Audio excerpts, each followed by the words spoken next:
d'accueillir Adel Mohamidi, chercheur en géopolitique et auteur d'une thèse sur la politique arabe de la Russie post-soviétique, originaire d'Algérie, où vous avez séjourné jusqu'en 2005, pour décrypter la situation actuelle en Algérie.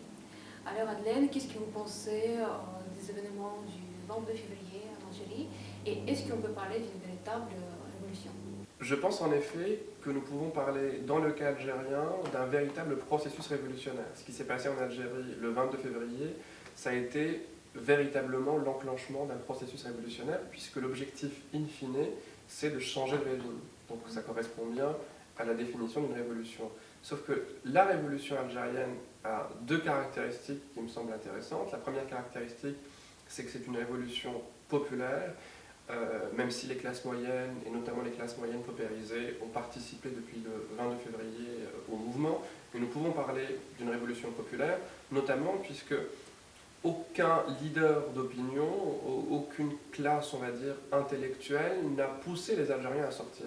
Les collectifs de supporters de foot ont joué un rôle presque plus important que celui des intellectuels dans cette révolution. Donc ça, c'est une caractéristique qui me paraît importante. L'autre caractéristique qui est tout aussi importante, c'est le caractère pacifique de la révolution. C'est-à-dire qu'il y a eu quelques résultats depuis quelques mois, sans la moindre violence, sans la militarisation que des pays comme la Libye et la Syrie ont connue.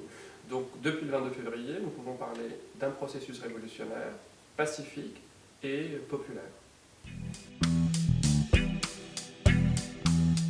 Après le départ du président Bouteflika, on pourrait croire que le peuple algérien a atteint son objectif, à savoir l'empêchement du 5e mandat. Quels sont les nouveaux objectifs des Algériens aujourd'hui? Alors ça, c'est une question intéressante qui nous oblige à évoquer la nature même du régime algérien. Je ne pense pas qu'il y ait de différence entre la revendication d'un départ du clan Bouteflika lui-même et celle d'un véritable changement de régime. Effectivement, on pourrait croire que depuis le début, les Algériens sont passés d'un non au 5e mandat de Bouteflika à un non au régime algérien. Mais c'est exactement la même chose, puisque qu'est-ce qui s'est passé en réalité avec Bouteflika? Les Algériens ont ressenti comme une véritable humiliation d'avoir un président sans vie depuis 2013. Je rappelle que Bouteflika n'a pas donné de véritable signe de vie depuis 2013. Malgré ça, il a été réélu en 2014 et on voulait le faire réélire en 2019. Donc ce n'est pas tant ce vieil homme malade qui pose problème aux Algériens, c'est tout le régime que je qualifierais de cryptocratique derrière, puisque les Algériens n'ont pas dit non uniquement à un clan ou à quelques hommes, mais à tout un régime qui leur a imposé un homme sans vie.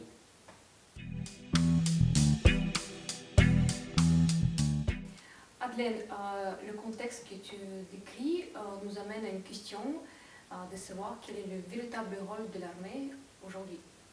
En effet, alors j'ai parlé de régime cryptocratique tout à l'heure. En réalité, grâce au mouvement révolutionnaire algérien, la véritable nature du régime algérien s'est révélée, c'est-à-dire sa nature militaire.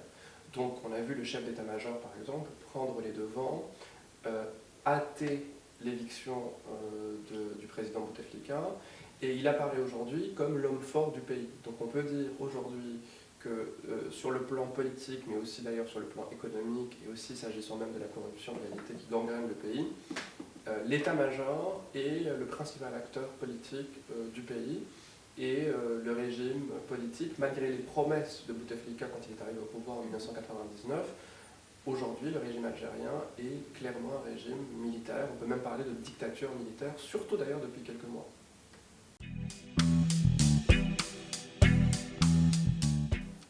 Adlène, comment définir la situation actuelle en Algérie et quelles sont les issues possibles?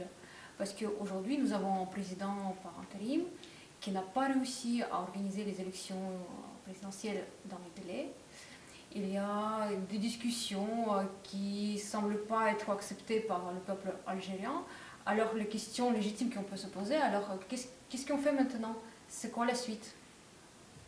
En réalité, changer de constitution, sortir du cadre constitutionnel actuel, dans le cadre d'un processus révolutionnaire, c'est la moindre des choses. Ça n'a rien de catastrophique et ça a déjà été fait dans le passé.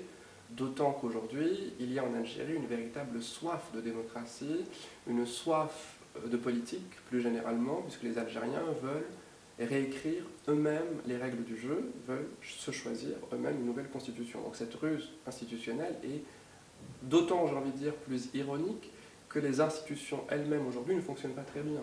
J'ai envie de dire, il n'y a rien à protéger. C'est pas comme si on avait affaire à des institutions stables, normales, qu'il fallait protéger. On a affaire quand même à des gens qui ont accepté de se faire diriger par un homme sans vie. Donc on est d'accord qu'il n'y a rien de stable là-dedans. Donc pour l'analyse prospective, j'ai envie de dire, pour moi il y a deux grandes possibilités. Soit on se dirige vers un scénario de rupture. Un scénario de rupture exige une véritable sortie du cadre constitutionnel. Et on ne peut pas se contenter uniquement d'une élection, mais en réalité, il faut aussi passer par la réécriture d'une nouvelle constitution, par exemple par une constituante, comme les Tunisiens l'ont fait. Soit on se retrouve avec le scénario de la continuité, c'est-à-dire la victoire du régime. Et là, on se retrouverait avec l'organisation d'une élection, par exemple d'ici l'automne.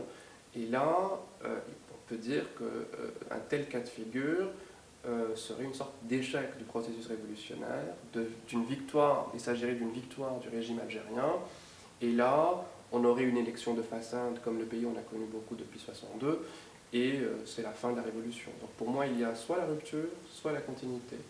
La rupture, c'est sortir du cadre actuel constitutionnel, et institutionnel en général. La continuité, c'est organiser simplement une élection rapidement et laisser le régime poursuivre, laisser l'état-major diriger le pays.